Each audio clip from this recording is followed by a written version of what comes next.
Hi guys! It's me again, Alyssa, and I'm back with another video. So for today's video, gagawa po ako ng drop blush, makeup, and yan. Tagal ko nang hindi nakapag-film, kaya hindi ko na alam ang mga dapat kong sabihin. So, without further ado, let's get started.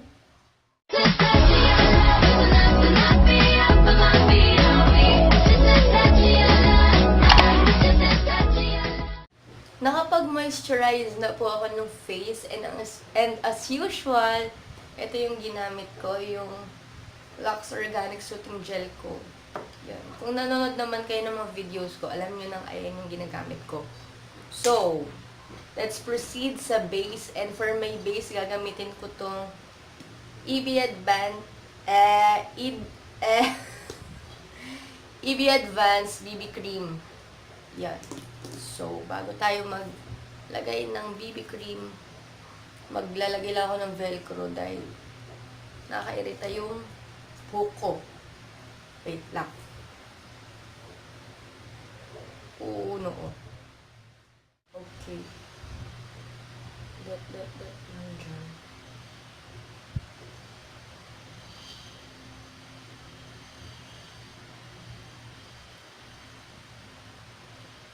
Hindi ako gaano naglalagay sa ilong ko.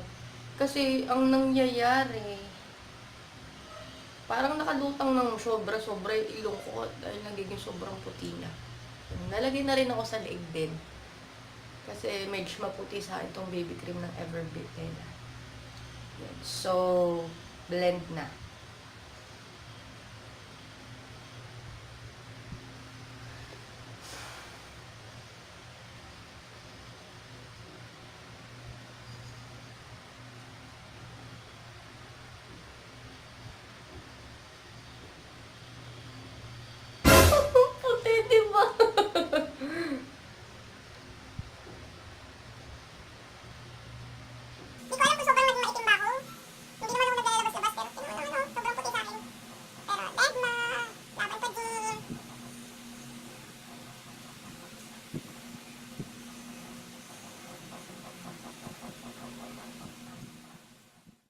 Okay, for my concealer, LA Girl pa rin.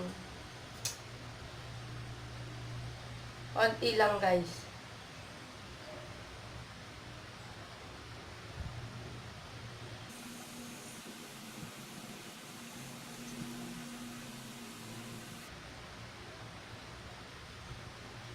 And dun sa mga pimple marks ko. Actually, hindi to pimple. Itong tinakpan ko.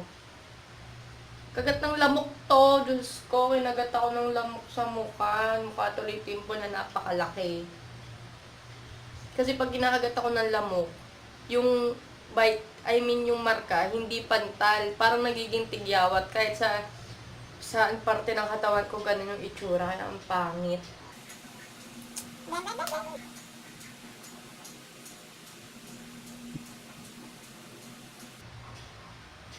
Anyway guys, may alam ba kayo na pwede kong gawin para mawala or mas bawasan naman yung sobrang kaitiman ng mata ko? Grabe kasi yung dark circles ng mata ko, hindi na nakakatuwa. Kung may alam ba kayong effective, please comment down below kasi hirap na ako sa mata ko. Palagi akong napagkakamalang addict. Basta ganun. Pangit. Okay. Yan. So, ito na yung moment of truth. Charot. Ito na yung part na gagawin natin yung drunk blush. And ang gagamitin ko na blush ay itong Tinted Matte Lip Balm by Cazieshop. Yan. Parang nire-brand to ng friend ko, ganon. And, nauuso kasi yung clay blush ngayon, and wala akong ganon. Kaya, I've decided na try tong lip balm na to sa cheeks ko. Kasi hindi ko siya nagustuhan sa lips. Actually, hindi siya lip balm na moisturizing. Parang siyang lipstick na matte. Ganon lang siya. And, try natin kung mag-work siya sa cheeks. Go. Pero actually, na-try ko na to na ilagay sa cheeks ko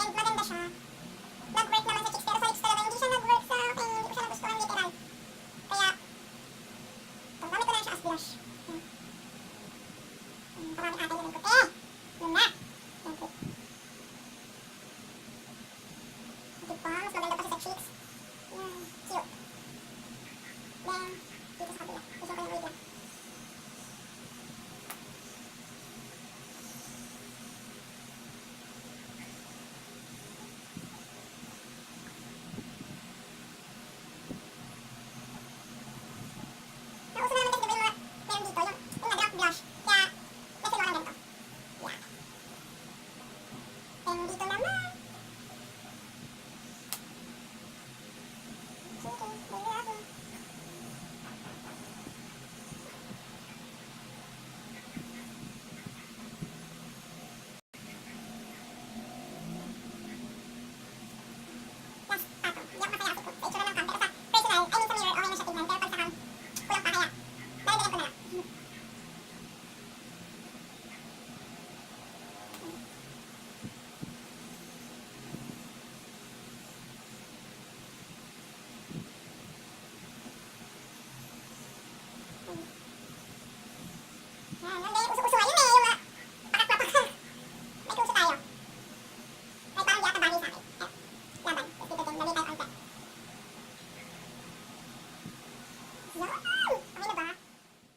Okay, iset na natin ng face ko.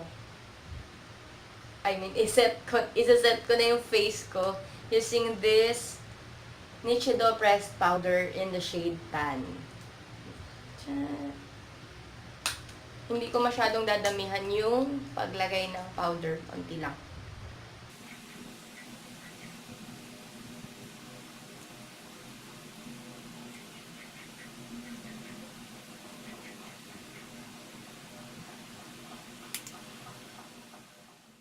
Then, papatungan ko lang ng onting-onting blush pa itong cheeks ko using this EB Advance Blush Duo in Bake Fig.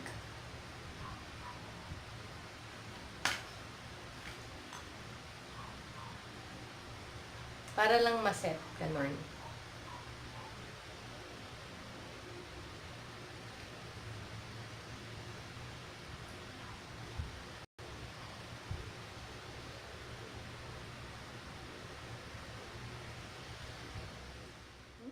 So, let's move forward sa brows. And ang gagamitin kong eyebrow pencil for my brows ay syempre itong bago kong Maybelline Fashion Brow Pencil. Dahil ito lang naman ang pangkilay ko. Papakita ko pa ba? Or fast forward ko na lang? Ano ba?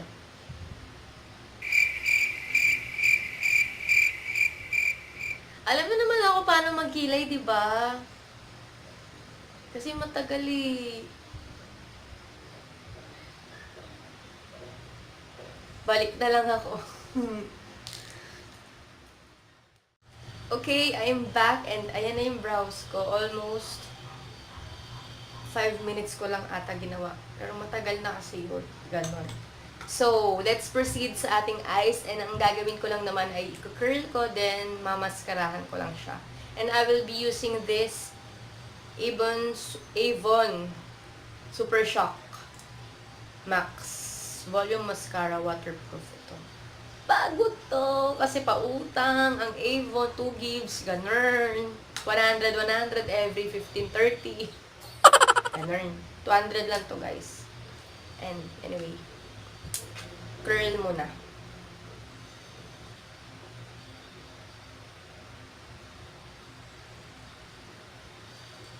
Then, mascara.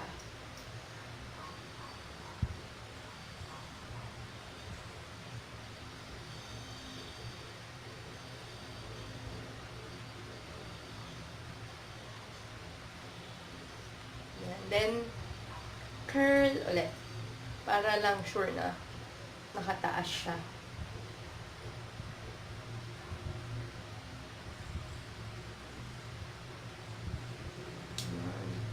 Diba? Buhayin na.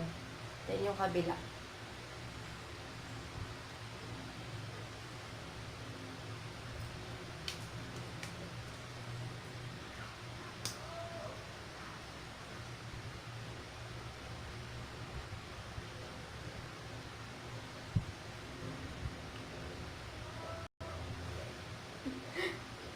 Oh, fuck.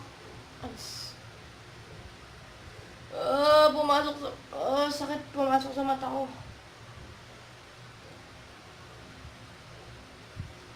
Sakit! Yeah. Curl ulit.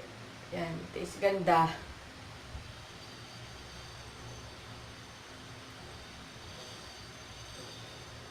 Hindi pantay.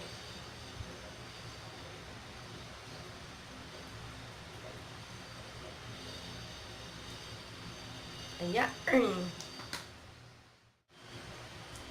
Lips na. Sakit ng mata ko. Pero anyway, deadma. Let's proceed na sa lips. And ang lip tint na gagamitin ko ay itong Pixie Dust by Meiux in the shade Pixie Tinkerbell. Favorite shade ko to, guys. Share ko lang. SK Ganon.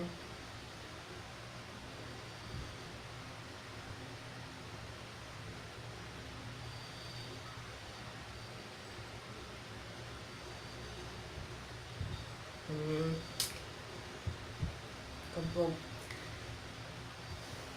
Parang kulang. Parang gusto ko mag-highlight. Oh, wait. Wait. Babalik ako. Okay.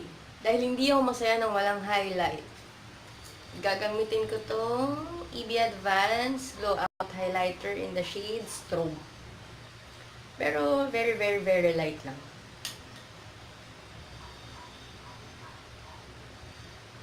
Yan, mga ganyan lang. Pabebe lang. Yan.